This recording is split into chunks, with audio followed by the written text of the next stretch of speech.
Assalamualaikum warahmatullahi wabarakatuh. Innal hamdalillahi nahmaduhu wa nasta'inuhu wa nastaghfiruh wa na'udzu billahi min syururi anfusina wa min sayyiati a'malina. May yahdihillahu fala mudilla lahu wa may yudlil fala hadiyalah. Asyhadu an la ilaha illallah wahdahu la syarika lah wa asyhadu anna Muhammadan abduhu wa rasuluhu la nabiyya ba'dah. Allahumma salli wa sallim wa barik ala nabiyyina Muhammadin wa ala alihi wa sahbihi ajma'in. Ya ayyuhallazina amanu taqullaha haqqa tuqatih wa la tamutunna illa wa antum muslimun. Ya ayyuhan nasu taqu rabbakumul ladzi khalaqakum min nafsin wahidah wa khalaqa minha zawjaha wa batha minhuma rijalan katsiran wa nisaa'a wattaqullaha alladzi tasaaluna bihi wal arham innallaha kana 'alaikum raqiba. Ya ayyuhallazina amanu taqullaha wa qulu qawlan sadida yuslih lakum a'malakum wa yaghfir lakum dhunubakum wa may yuti'illaha wa rasulahu faqad faza fawzan 'azima. Amma ba'd, fa inna asdaqal hadithi kitabullah wa khairal hadyi hadyu Muhammadin sallallahu alaihi wasallam wa syarrul umuri muhdatsatuha fa inna kulla muhdatsatin bid'ah wa kulla bid'atin dhalalah wa kulla dhalalatin finnar. Bapak-bapak dan ibu-ibu jamaah yang dimuliakan Allah Subhanahu wa taala, alhamdulillah kita sangat bersyukur kepada Allah Subhanahu wa taala. Bertemu dan berkumpul di dalam majelis ilmu adalah sebuah karunia yang Allah berikan kepada kita semuanya. Orang-orang yang beriman akan merasakan kesejukan, merasakan kenyamanan dan ketentraman batin ketika berada di dalam majelis ilmu. Mari kita bersama-sama berintrospeksi diri, apakah setiap kita duduk di majelis ilmu hati kita merasa damai, hati kita merasa adem, merasa nyaman atau tidak? Bila kita merasa nyaman, merasa tentram, damai, itu menunjukkan kualitas keimanan kita kepada Allah Subhanahu wa taala. Karena berada di dalam majelis ilmu adalah sama dengan berada di salah satu taman di antara taman-taman surganya Allah Subhanahu wa taala. Dan bagi orang-orang beriman, hadir di majelis ilmu adalah salah satu bentuk wisata, salah satu bentuk hiburan. Bagaimana seorang ulama di antaranya Al-Khatib Al-Baghdadi menulis sebuah kitab yang berjudul Rihlatun fi Thalabil Hadis, perjalanan mencari hadis. Dalam arti perjalanan yaitu berwisata, mencari hadis-hadis Nabi sallallahu alaihi wasallam. Maka bagi orang-orang beriman, salah satu hiburannya adalah hadir di majelis ilmu, dan keikhlasan kita hadir di majelis ilmu akan membuahkan hasil kedamaian, ketentraman dan kenyamanan dalam hati saat berada di dalam majelis ilmu. Bapak Ibu jamaah sekalian yang dimuliakan Allah Subhanahu wa taala, malam hari ini sesuai request dari pihak takmir membahas tentang sirah nabawiyah, perjalanan hidup dan perjalanan perjuangan Rasulullah Muhammad sallallahu alaihi wasallam.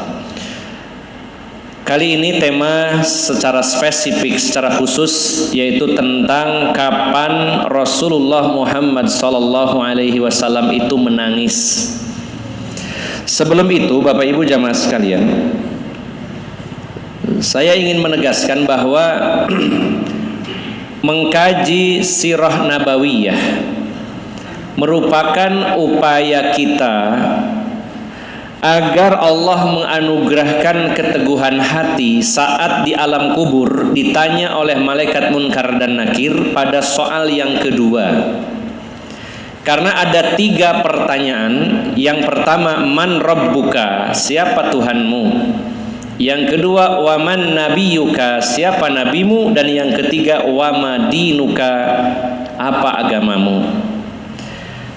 Pertanyaan yang Allah wakilkan kepada 2 malaikat yang ditugaskan untuk menguji seseorang di alam kubur. Dan ini merupakan titik awal sukses dan gagalnya seseorang di kehidupan akhirat.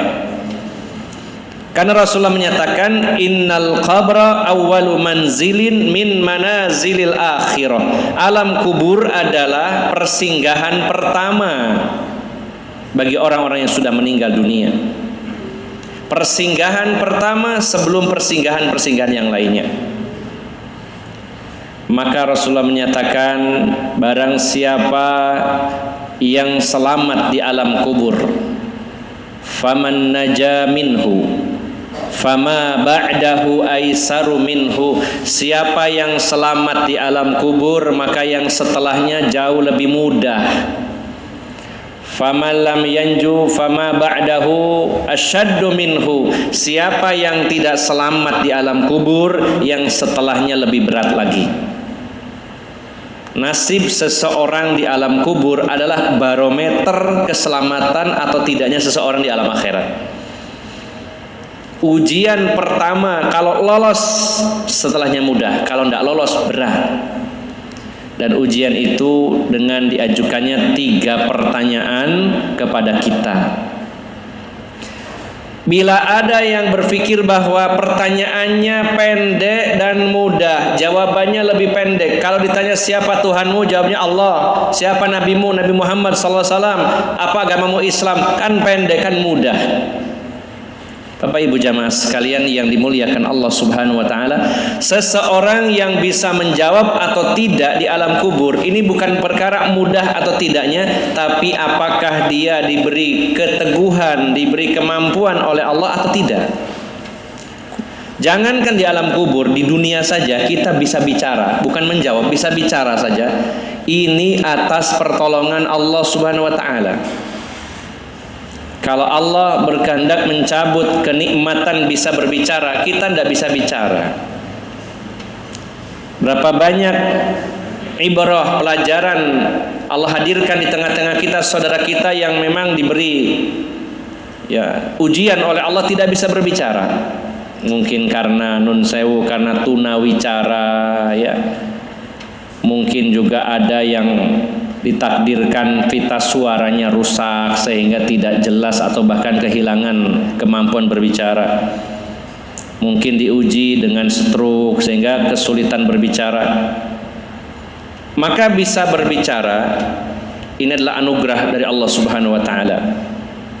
Bukan kalau telah menyatakan allamahul bayan, Allah yang memberikan anugerah kemampuan untuk bisa berbicara. Maka di dunia saja banyak orang yang tidak mampu berbicara, maka di akhirat perkaranya bukan adalah ini mudah atau tidak, tapi siapa yang diberi kemampuan dan keteguhan oleh Allah bisa menjawab dan tidak. Maka kalau Allah tidak memberikan keteguhan hati, tidak memberikan kemampuan bisa menjawab, sama sekali tidak bisa menjawab. Sekarang saja Bapak Ibu jamaah sekalian, sederhananya kalau saya tanya sama bapak-bapak, ketika saya bertanya siapa Tuhan panjenengan, lalu panjenengan rapatkan bibir terus ngomong, bisa enggak gitu Pak? Kalau takdirkan Allah nggak bisa membuka kedua bibir kita, siapa Tuhanmu? Bisa enggak kita ngomong rapat bibir kita? Nggak bisa. Maka Allah mampu menjadikan seseorang yang di dunia bisa melihat keindahan dunia, lalu di akhirat jadi orang buta. Allah bisa, mudah. Bukan kalau telah menyatakan waman faman a'rado an dzikri fa inna lahu ma'isyatan donka wa nahsyuruhu yaumal qiyamati a'ma. Qala rabbi lima hasyartani a'ma wa qad kuntu basira. kadzalika atatka ayatuna fanasitaha fakadzalikal yauma tunsa, kata Allah.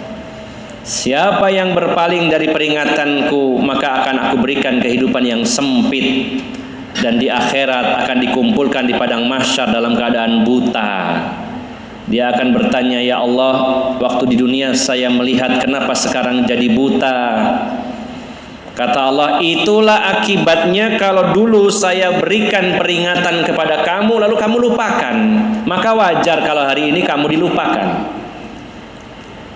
Jadi Bapak Ibu jamaah sekalian, jangan pernah meremehkan. Pertanyaannya cuma 3, soalnya pendek, jawabannya lebih pendek, gampang.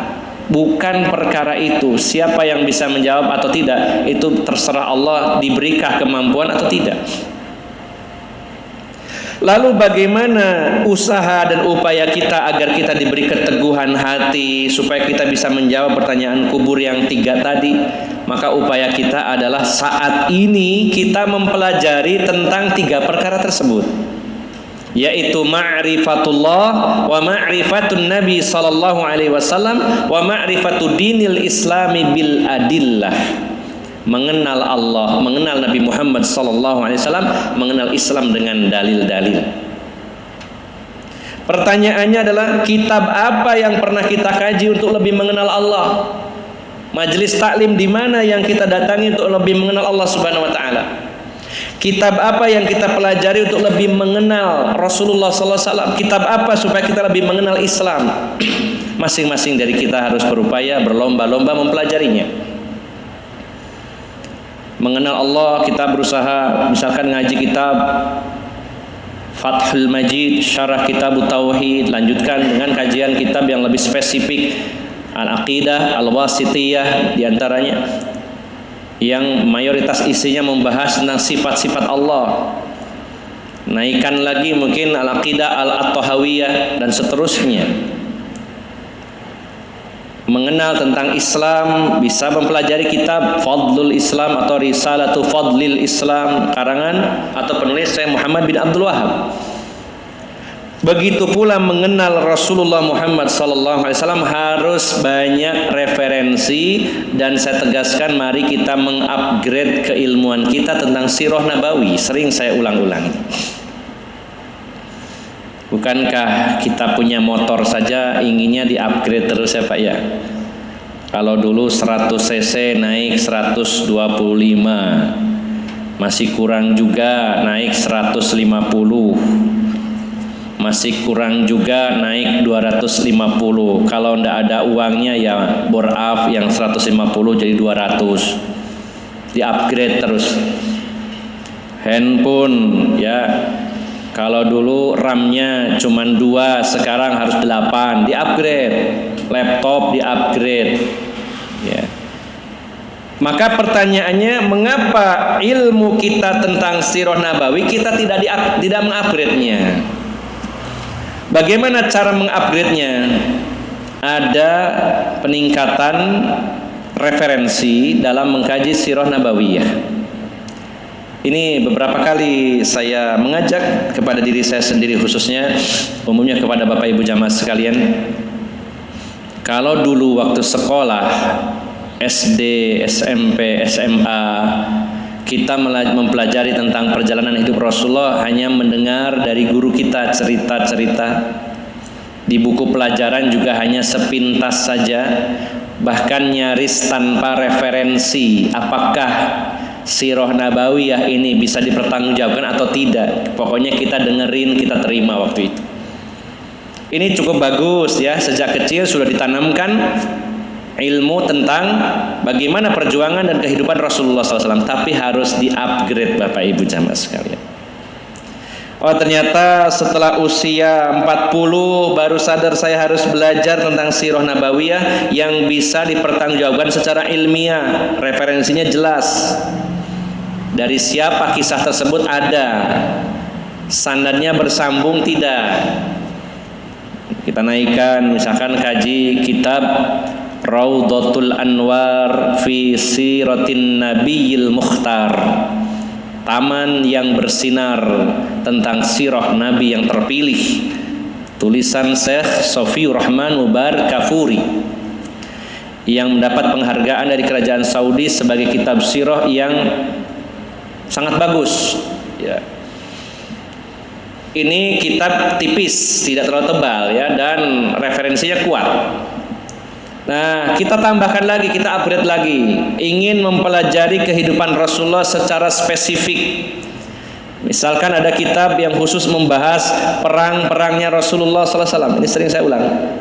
Di antaranya kitab Ghazawatur Rasuli Sallallahu Alaihi Wasallam yang ditulis oleh Syekh Muhammad Mutawalli Asy-Sya'rawi. Kemudian ada kitab yang secara khusus membahas bagaimana sih interaksinya Rasulullah dengan manusia. Ketika beliau bertemu dengan istri bagaimana, ketemu dengan anak bagaimana, ketemu dengan cucu bagaimana, bertemu dengan pejabat bagaimana, bertemu orang kaya bagaimana, bertemu dengan orang miskin bagaimana, bertemu dengan orang cacat bagaimana, bertemu dengan para pelaku dosa bagaimana sikap Rasulullah. Semuanya ada dalam kitab, diantaranya kitab Kaifa Amalahum, penulisnya Syekh Saleh Al-Munajjid. Ini mengupgrade namanya. Kemudian ada lagi kitab yang berjudul Mauqifur Rasuli wa Ashabi ya, yaitu tentang bagaimana Rasulullah itu kesehariannya. Kapan beliau itu tertawa, kapan beliau itu bergembira, kapan beliau itu marah, kapan beliau bersedih, dan kapan beliau itu menangis. Nah, salah satunya adalah kitab tersebut, Mauqifur Rasuli wa Ashabi. Ya, tulisannya yang saya bawa ini Syekh Majdi Muhammad Asy-Syahawi. Nah, maka pada malam hari ini Bapak Ibu jamaah sekalian, salah satu tema yang kita bahas secara singkat karena memang terbatasnya waktu sampai Isya, yaitu tentang tangisan Rasulullah Muhammad sallallahu alaihi wasallam. Demi Allah, kalau kita mau mempelajari sirah nabawiyah, setiap membuka lembaran-lembaran sirah beliau, hati ini bergetar ya. Dan hati ini tiba-tiba begitu kangen dan rindu kepada beliau. Betapa sempurnanya akhlak beliau, betapa sempurnanya perilaku beliau, dan sempurna dari semua sisi. Maka setiap tingkah laku kita, langkah hidup kita harus selalu bercermin kepada Rasulullah SAW. Mirip enggak dengan Rasulullah? Bagaimana saya harus bersikap, kita pelajari bagaimana sikap Rasulullah. Sampai bagi orang beriman itu dia akan jauh berpikirnya, saya menangis saya ini seperti nangisnya Rasulullah atau tidak? Saya marahnya saya ini apa benar atau tidak ya? Bagaimana dulu Rasulullah marah? Apakah marahnya saya sama dengan marahnya Rasulullah? Saya tertawa, apakah tertawa saya ini sama dengan tertawanya Rasulullah? Penyebabnya saya tertawa apa sama dengan Rasulullah? Orang-orang beriman akan terus begitu, Pak, memiripkan dirinya dengan Rasulullah Muhammad SAW. Mengapa? Karena Al-Quran dipraktekkan oleh beliau. Beliau adalah Al-Quran yang berjalan. Kalau kita ingin mempraktekkan Al-Quran, pelak kita betul-betul copy paste kepada Rasulullah SAW. Semua yang beliau lakukan kita tiru. Kalau niru selain beliau, ada kemungkinan benar, ada kemungkinan salah. Tapi kalau meniru beliau, maka tidak perlu ragu. Referensi satu-satunya dalam berperilaku, bagaimana kita berakidah, bagaimana beribadah, bagaimana bermuamalah, bagaimana beradab dan berakhlak, semua nyontoh Rasulullah sallallahu alaihi wasallam. Maka Bapak Ibu jamaah sekalian, termasuk juga bab tentang menangis. Ada panduan yang sangat gamblang dari Rasulullah sallallahu alaihi wasallam.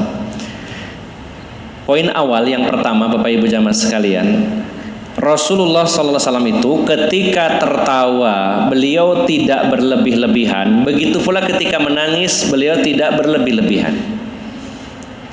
Rasulullah sallallahu alaihi wasallam tidak pernah tertawa sampai terbahak-bahak. Tidak pernah guyu kemekel ya sampai sakit perutnya seperti yang sering kita lakukan ya. Apalagi sampai lenggak-lenggak ya, sampai mangap, guyu, ngakak-ngakak. Memang bahagia, tapi Rasulullah tidak mencontohnya demikian. Kalau ingin niru Rasulullah, Rasulullah juga tertawa, bahkan sering tertawa, tersenyum, tapi tidak pernah terbahak-bahak. Begitu pula ketika beliau menangis, beliau tidak pernah menangis yang meraung-raung berlebihan. Tidak ada hadis yang menjelaskan Rasulullah kalau nangis itu berok-berok, geru-geru, gitu ya. Nangisnya Rasulullah itu berlinang air mata beliau, meneteskan air mata beliau dengan beberapa sebab yang memang beliau alami. Nah, maka Bapak Ibu jamaah sekalian yang dimuliakan Allah Subhanahu wa taala, kita yakin bahwa beliau adalah utusan Allah Subhanahu wa taala. Beliau adalah nabi penutup. Namun beliau juga manusia yang juga memiliki sisi perasaan, yang juga memiliki ego tentunya, dalam ada sisi emosinya dalam sisi beliau. Nah, maka dalam bab menangis ini beliau pun sebagai manusia biasa pernah menangis, bahkan sering menangis. Jadi perlu diluruskan kalau ada yang punya prinsip bahwa laki-laki pantang menangis. Yang ditiru siapa? Kalau yang ditiru Rasulullah SAW, beliau sering menangis. Maka kita luruskan pendapat bahwa laki-laki pantang menangis. Kata siapa? Rasulullah juga laki-laki, laki-laki sejati beliau. Tapi beliau sering menangis. Tergantung nangisnya karena apa dulu. Atau ada yang mengatakan bahwa kalau orang menangis itu cengeng. Belum tentu. Apakah kita berani mengatakan Rasulullah itu cengeng? Karena beliau sering menangis. Nah, ini perlu kita luruskan Bapak Ibu jamaah sekalian. Para ibu kalau punya suami suka menangis, jangan bersedih dulu ya kok dua bojo nangisan. Tergantung Bu, nangisnya karena apa dulu ya. Kalau nangisnya meniru Rasulullah SAW, ibu wajib bangga walaupun punya suami kok nangisan. Ya nangisnya nangis karena apa dulu. Nah, Bapak Ibu jamaah sekalian, sebelum kita membahas tentang tangisan Rasulullah SAW, saya mengutip dari keterangan dari Imam Ibnul Qayyim Al-Jauziyah. Beliau menjelaskan bahwa ada 10 jenis tangisan. Yang pertama, tangisan yang menjadi sebab turunnya rahmat. Satu ya. Ini tidak terlalu kita perdalam dulu. Ini pembahasannya cukup banyak tapi kita persingkat. Yang pertama, tangisan yang menjadi sebab turunnya rahmat. Yang kedua, tangisan karena perasaan takut dan khusyuk kepada Allah Subhanahu wa taala. Yang ketiga, tangisan karena cinta dan rindu kepada seseorang. Yang keempat, tangisan karena gembira, karena bahagia. Pernah Pak lihat orang menangis karena saking bahagianya? Jadi tidak selalu nangis itu dalam kondisi sedih. Orang saking bahagianya nangis. Punya anak sakit tidak sembuh-sembuh, suatu ketika Allah sembuhkan, nangis orang tuanya ya, saking bahagianya. Ya.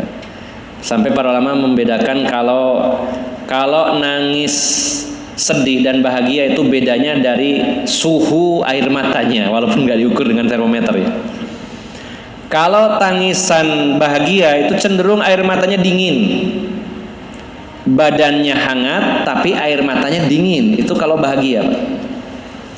Tapi kalau air matanya itu terasa panas ya, sementara badannya dingin, itu sedih. Dan ini dibahas oleh para ulama fikih berkaitan dengan izin seorang wanita, terutama gadis, ketika dilamar seseorang. Kalau janda harus jelas jawabannya ketika dilamar, iya atau tidak. Nah, kalau gadis, kata Rasulullah, diminta izin untuk dinikahinya adalah antas kuta. Kalau dia diam berarti setuju. Tapi itu mungkin berlaku untuk gadis-gadis perawan di masa lalu. Kalau gadis-gadis sekarang sudah berani ya, melebihi beraninya para janda bahkan ya.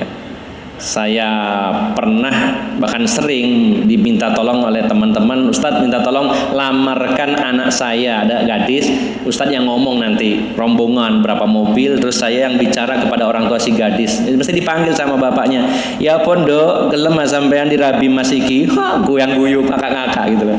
Sudah ada rasa malu sekarang. Bahkan sebenarnya lamarannya cuma formalitas, karena apa, sudah kenalnya 5 tahun, teman kuliah ya, cuma formalitas saja lamarannya.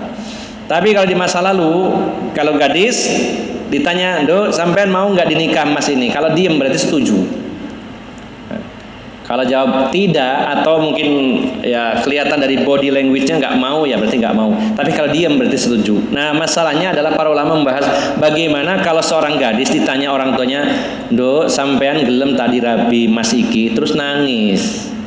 Nah, kira-kira ini termasuk mau atau tidak? Maka para ulama menyarankan coba ibunya memeluk dia. Kalau badannya itu anget berarti dia senang, nangisnya karena gembira dilamar orang. Tapi kalau adem selem ya nangis, waduh anyepis gak mau ini. Nah, para ulama membahasnya, kalau orang gembira badannya itu anget tapi air matanya terasa dingin. Tapi kalau sedih, waktu sedih keluar air mata rasanya panas sih air mata ini, kalau sedih itu panas rasanya. Walaupun tidak diukur dengan termometer, itu yang dirasakan begitu. Nah, ini jenis tangisan. Ada tangisan karena saking bahagianya, yang keempat. Yang kelima, tangisan karena tertimpa sesuatu yang tidak enak, ya, musibah. Yang keenam ada tangisan karena sedih. Kemudian yang ketujuh, tangisan karena kelemahan diri. Nah, yang kedelapan ini adalah tangisan munafik. Tangisan munafik artinya dia pura-pura menangis. Hati-hati dengan tangisan model begini, ya. Ini namanya air mata buaya, ya. Dia orang yang pandai berakting, bersandiwara. Ini berbahaya sekali, ya. Dia bisa ya melakukan acting yang tadinya tertawa tiba-tiba menangis, bisa. Anda harus pakai bawang merah langsung, Pak. Ya. Kalau cerita ke orang, wah nangis, ya padahal setelahnya dia ngakak-ngakak sambil mengatakan wong iku kena tipu, padahal aku ya enggak sedih kok. Nah, orang-orang munafik, tangisan munafik itu tangisan yang sebenarnya tidak menggambarkan isi hati.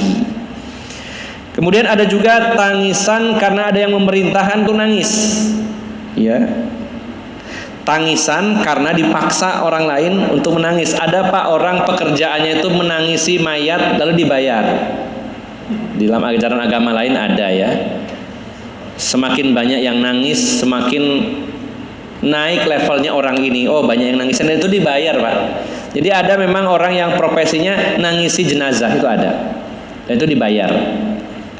Semakin banyak orangnya semakin kaya, ya. Dia bayarin banyak orang, dia merasa bangga. Orang keluarga saya meninggal ditangisi banyak orang, dia bangga, dia bayar. Ini tangisan yang karena dipaksa dibayar. Yang terakhir ada tangisan karena terbawa orang lain menangis. Dia sebenarnya nggak pingin nangis, tapi banyak orang nangis hanya terbawa. Coba banyak kejadian seperti itu. Orangnya nangis, kita ikut nangis. Padahal sebenarnya, lah apa aku kok melok nangis? Padahal kita nggak kepingin nangis. Ya. Terutama ibu-ibu, ya. Sing nangis padahal dia pemain sinetron, nangis, melok nangis. Padahal dia setelah itu dibayar, ibu-ibu nggak dibayar. Ya, ada ya seperti itu, ya. Ini jenis-jenis tangisan. Nah, maka Bapak Ibu jamaah sekalian yang dimuliakan Allah Subhanahu wa taala, maka dari uraian tentang jenis-jenis tangisan itu terbagi menjadi dua. Ada tangisan yang terpuji, ada tangisan yang tercela. Maka tidak semua tangisan itu jelek dan juga tidak semuanya juga bagus. Nah, mari kita kasih beberapa contoh. Atau sebelum itu saya menekankan sebenarnya bab ini pernah dibahas di sini juga tentang keutamaan menangis karena Allah Subhanahu wa taala. Namun perlu diulang sedikit tentang hal ini karena mungkin ada di antara kita, bisa jadi, mudah-mudahan tidak, selama 1 tahun tidak pernah menangis. Ada nggak Pak? 1 tahun penuh ini saya nggak pernah nangis. Sawring nangis Ustaz, nangisi opo? Kakean utang. Waduh. Ya, tangisan yang selain itu pernah Pak? Mungkin tangisan karena apa? Tangisan karena sayang sekali kepada anaknya. Tangisan karena takut kepada Allah, atau tangisan yang lain-lainnya. Apakah dalam waktu 1 tahun ada yang nggak pernah menangis? Para ulama mengatakan kalau ada orang selama setahun nggak pernah menangis, ini harus diperbaiki, harus berusaha nangis. Bahkan kalau nggak pernah nangis, tangisi dirimu, kata mereka, para ulama mengatakan. Kalau nggak pernah menangis karena Allah, tangisi dirimu. Kenapa kok nggak bisa menangis? Nah, gimana caranya ya? Sampai ada para ulama mengatakan kalau kalian tidak mampu menangis, maka berpura-puralah menangis. Bukan berpura-pura dalam arti munafik tadi ya. Maksudnya belajar untuk menangis. Dipaksakan dulu sampai segitunya. Ya. Ini menunjukkan betapa pentingnya seseorang itu bisa menangis karena takut kepada Allah Subhanahu wa taala. Ada banyak hadis, diantaranya hadis yang diriwayatkan Imam Tabrani. Rasulullah menyatakan, tuba liman malaka lisanah wa wasa'ahu baituhu wa baka ala khati'atihi. Beruntunglah orang-orang yang bisa mengendalikan lisannya, dan beruntunglah orang yang diberi luas rumahnya, ya, diberi kelapangan, keluasan di rumahnya, ya. Kemudian beruntunglah orang-orang yang diberi kemampuan menangisi kesalahan-kesalahannya. Rasulullah mengatakan tuba, beruntung. Siapa mereka? Orang yang menjaga lisannya, diberi anugerah rumah yang luas. Yang ketiga, orang yang mampu menahan atau mampu menangis kesalahan-kesalahannya, menangisi kesalahan-kesalahannya. Nah, kemudian Bapak Ibu jamaah sekalian yang dimuliakan Allah Subhanahu wa taala, sampai bahkan Rasulullah sallallahu alaihi wasallam pernah berdoa. Ini di dalam hadis yang diriwayatkan oleh Abu Ya'la, Rasulullah berdoa kepada Allah, Allahumma rzuqni ainaini hattalatain tushfiyanil qalba yudripud dam'u min khasyatika qabla an yakuna ad-dam'u yakuna ad-dam'u daman wal adrasa jamron. Rasulullah berdoa, ya Allah, anugerahkanlah kepada saya kedua mata yang mudah untuk menangis. Sampai minta kepada Allah Subhanahu wa taala, ya Allah, anugerahkanlah kepadaku dua mata yang mudah menangis, ya, yang akan dapat menjadi obat bagi hati dengan sebab keluarnya air mata, ya. Sebelum air mata ini berubah menjadi darah dan juga batu berubah menjadi bara api. Ini doa Rasulullah sallallahu alaihi wasallam. Maka Bapak Ibu jamaah sekalian, ini pernah kita bahas bahwa orang-orang mukmin yang kedua matanya tidak akan pernah melihat neraka itu terbagi menjadi dua. Rasulullah menyatakan ainani la tarayanin nar, atau dalam hadis yang lain ainani la tamassuhuman nar. Ada dua mata yang tidak akan melihat neraka. Ada dua mata yang tidak akan tersentuh api neraka. Semoga kita termasuk salah satu atau dua-duanya. Yang pertama, ainun bakat min khasyatillah, kedua mata yang menangis karena takut kepada Allah Subhanahu wa taala. Yang kedua, wa ainun batat tahrusu fi sabilillah, kedua mata yang bergadang di jalan Allah Subhanahu wa taala. Pertama, mata yang menangis karena takut kepada Allah. Yang kedua, mata yang melean berjaga-jaga di jalan Allah Subhanahu wa taala. Siapa yang melakukan salah satu atau dua-duanya, kedua matanya tidak akan pernah melihat neraka apalagi memasukinya. Maka Bapak Ibu jamaah sekalian, ini perkara serius. Kenapa saya katakan serius? Hanya gara-gara air mata seseorang diselamatkan oleh Allah dari neraka. Ini kan masalah yang penting, Pak. Hanya karena dia bisa menangis karena takut kepada Allah, Allah jaga orang tersebut dari sentuhan api neraka. Ini perkara yang sangat penting. Sehingga harus diupayakan kita semuanya bisa menangis karena takut kepada Allah Subhanahu wa taala. Baik Bapak Ibu jamaah sekalian yang dimuliakan Allah Subhanahu wa taala, hanya sebagian kecil saja contoh tangisan Rasulullah Muhammad sallallahu alaihi wasallam. Yang pertama dalam peristiwa perang Hunain. Perang Hunain yang terjadi, kita merujuk kepada kitab Ghazawatur Rasul sallallahu alaihi wasallam, itu pada tanggal 5 Syawal tahun ke-8 Hijriah. Ya. Berdekatan dengan peristiwa perang Fathu Mekah, penaklukan kota Mekah. Peristiwa Fathu Mekah, Rasulullah sallallahu alaihi wasallam berangkat dari Madinah tanggal 10 Ramadan tahun ke-8 Hijriah. Tanggal 10 Ramadan tahun 8 Hijriah. Baru sampai di Mekah dan menaklukkan kota Mekah pada tanggal 20 Ramadan tahun yang sama, ya 8 Hijriah. Berangkat bersama berapa Pak jumlah personil pasukannya? Ada yang masih ingat sejarahnya? Penaklukan kota Mekah, Rasulullah membawa pasukan berapa personil Pak? Ada yang ingat? Supaya tidak ngantuk ini tanya jawab. 1.000, 2.000, 3.000, 5.000 atau berapa Pak? Nah, ini pentingnya kita mengingat-ingat sirah nabawiyah, yaitu bersama 10 juta apa 10 orang 10.000 ya Pak ya, 10.000 orang. Tanggal 20 Ramadan menaklukkan kota Mekah dengan jumlah pasukan 10.000. Tanggal 5 Syawal masih posisi di Mekah, berangkat menuju ya lembah Hunain. Di sana ada suku yang bernama suku Hawazin, ada yang mengatakan Hauzan. Berapa jumlah personilnya waktu itu Pak? Sampai para sahabat merasa bangga dengan jumlah mereka. Awalnya 10.000 pada peristiwa perang Fathu Mekah. Kemudian perang Hunain 15 hari setelahnya kurang lebih ya. Jumlah pasukannya adalah 12.000 personil. Kok cepat sekali ya Pak, 15 hari dapat tambahan 2.000 orang ya. Kenapa bisa terjadi demikian? Karena pada peristiwa Fathu Mekah banyak orang berbondong-bondong masuk Islam, sehingga ada tambahan personil yang ikut perang. Ini yang ikut, belum yang tidak ikut. Dari kalangan wanita, anak-anak, orang tua banyak. Dalam peristiwa Fathu Mekah ini orang berbondong-bondong datang masuk Islam. Bahkan orang-orang Arab Baduy dari pegunungan-pegunungan pada turun gunung. Mereka mengatakan, wah, nggak ada yang bisa menguasai Baitullah kecuali orang-orang yang dipilih oleh Allah Subhanahu Wa Taala. Mereka turun gunung beriman. Sehingga pada peristiwa perang Hunain yang berjumlah 12.000 orang, yang 2.000 itu para pendatang baru. Dan itu belum benar-benar paham agama, baru masuk Islam Pak. Jadi tidak ada disyaratkan ikut jihad. Wah saya belum paham tentang tauhid ini gimana. Tidak disyaratkan. Ya, berangkat bersama Rasulullah SAW 12.000 personil. Ya.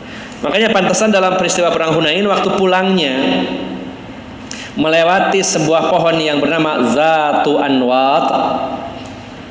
Pohon yang dikeramatkan orang-orang musyrikin. Orang-orang musyrik menggantung pedang, tombak, busur, anak panah di pohon tersebut dengan tujuan agar memiliki kekuatan lebih. Dijadikan pusaka, digantung di pohon. Lalu ada para sahabat Nabi yang meminta kepada Rasulullah, Rasulullah buatkan untuk kami Zatu Anwat sebagaimana mereka punya Zatu Anwat. Dan Rasulullah marah. Beliau mengatakan, Allahu Akbar, permintaan kalian ini mirip permintaan Bani Israel kepada Nabi Musa. Di mana Bani Israel mengatakan kepada Nabi Musa, baru saja lolos dikejar Fir'aun Pak, ini kejadiannya. Baru lolos nyebrang Laut Merah, diloloskan diselamatkan oleh Allah Subhanahu Wa Taala. Kemudian nyampe di daratan, melanjutkan perjalanan, bertemu dengan kaum yang memiliki Tuhan berhala-berhala.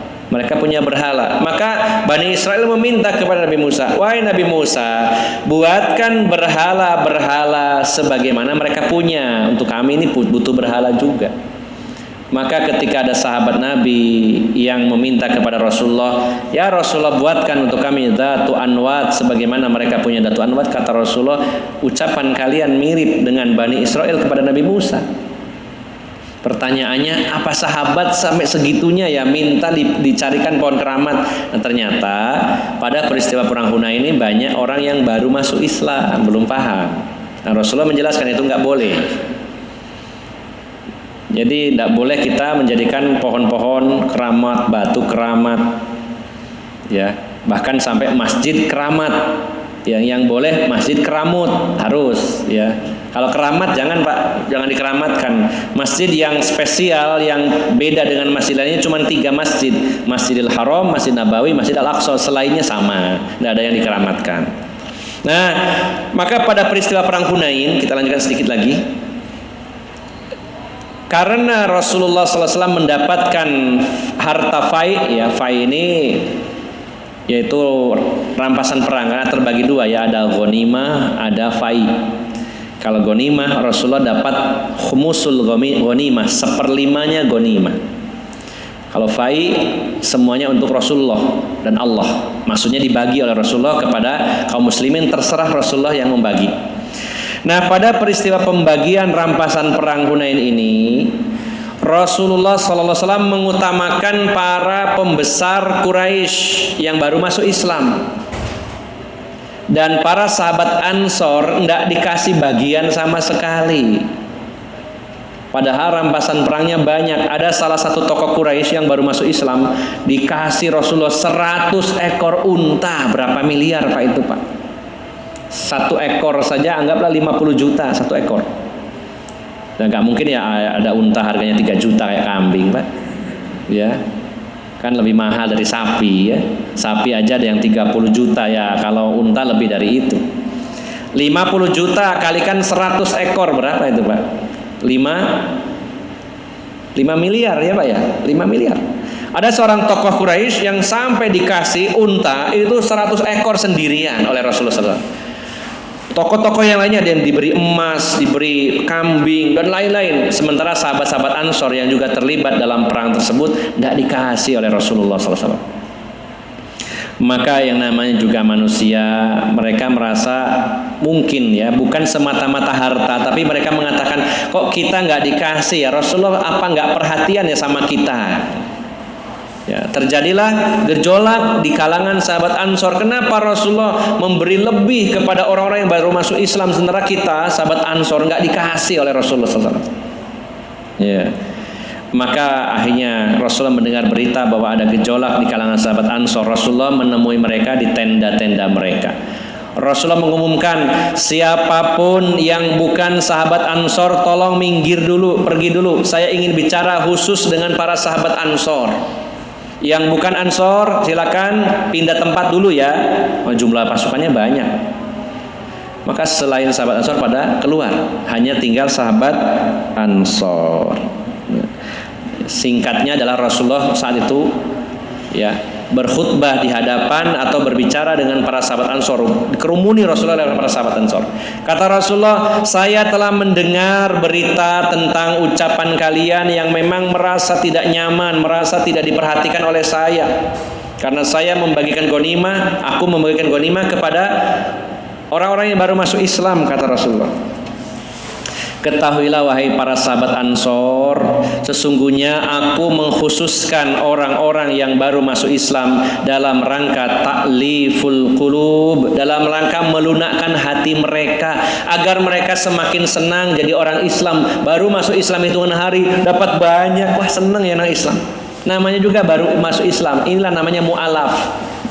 Namanya bahasa mu'alaf itu kan dari kata allafa yu'allifu.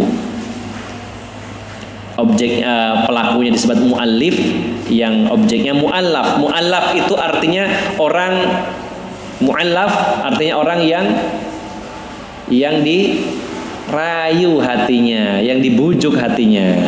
Nah, gitu ya. Maka mu'allaf adalah orang-orang yang hatinya dibujuk. Kata Rasulullah, wahai sahabat Ansor, aku memberikan bagian lebih kepada orang-orang yang baru masuk Islam dalam rangka melunakkan, melembutkan hati mereka agar mereka lebih senang, ya, agar lebih senang hatinya. Ya. Tetapi bukankah Allah telah menganugerahkan keimanan kepada kalian? Ya. dan Allah yang telah memberikan gelar julukan kepada kalian sebagai Ansarullah dan Ansarur Rasul sallallahu alaihi wasallam. Mereka dapat harta, kamu dapat kemuliaan dari Allah Subhanahu wa taala, dikhususkan diberi nama Ansar, Ansarullah, penolong Allah, penolong Rasulnya. Ya. Kata Rasulullah, wahai kaum Ansar, seandainya ada satu kaum menempuh satu lembah ke kanan sementara kalian ke kiri, saya akan ikut bersama kalian. Seandainya saya tidak diperintahkan oleh Allah untuk hijrah, saya akan menjadi bagian dari kalian, wahai Ansar. Ya. Mereka orang-orang Quraisy yang baru masuk Islam pulang membawa ternak, membawa kambing, membawa unta, sementara kalian pulang ke Madinah membawa Rasulullah. Ya. Maka ketika itu para sahabat Ansar diam. Lalu Rasulullah mengatakan, silakan beri tanggapan kalian, apapun yang kalian bicarakan saya akan dengarkan. Maka para sahabat Ansar mengatakan, wahai Rasulullah, dulu kami dalam kegelapan jahiliyah, kemudian Allah berikan cahaya terang benderang dengan sebab engkau. Dulu kami berada di jurang neraka, lalu Allah selamatkan kami dengan sebab engkau, wahai Rasulullah. Dulu kami orang-orang yang kafir, dengan sebab engkau kami dapat hidayah iman. Ya, kami mendapat anugerah yang begitu besar, kata mereka. Lalu kata Rasulullah, wahai Ansar, kaum Ansar, ya, seandainya kalian nggak jawab demikian, saya akan terima loh. Kalau kalian menjawab misalkan begini, wahai kaum Ansar, ya, bukankah Muhammad dulu dalam keadaan miskin dari Mekah, kami yang memberikan kekayaan, kami yang menolong. Seandainya kalian jawab begitu, saya terima.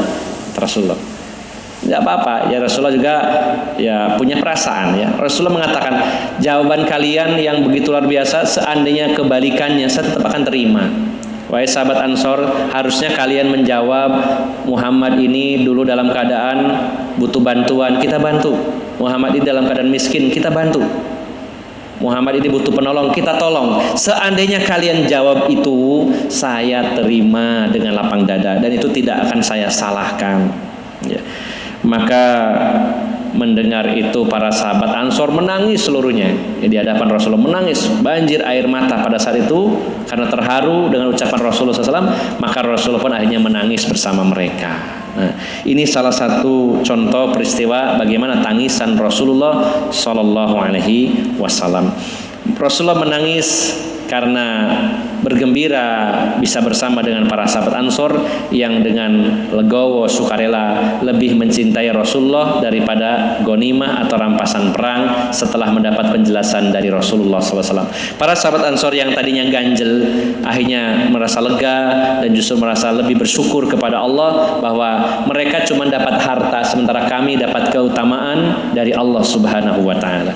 Ini salah satu contoh tangisan Rasulullah Muhammad SAW, dan ini baru hanya prolog saja, masih banyak peristiwa-peristiwa penting di mana Rasulullah menangis. Apakah tangisan beliau karena kasih sayang, apakah tangisan karena khawatir terhadap nasib umatnya, atau tangisan Rasulullah SAW karena beliau saking takutnya kepada Allah Subhanahu wa taala. Mari kita pelajari lebih jauh insyaallah dalam kesempatan yang lain, atau mungkin Bapak Ibu bisa mencari referensi-referensi yang lainnya. Hanya ini saja yang bisa saya sampaikan pada malam hari ini. Semoga yang sedikit ini bermanfaat dan mohon maaf atas segala kekurangan. Aqulu qawli hadza wa astaghfirullah li wa lakum wa akhiru da'wana anil hamdulillahi rabbil alamin. Subhanakallahumma wa bihamdika asyhadu an la ilaha illa anta astaghfiruka wa atubu ilaik. Assalamualaikum warahmatullahi wabarakatuh.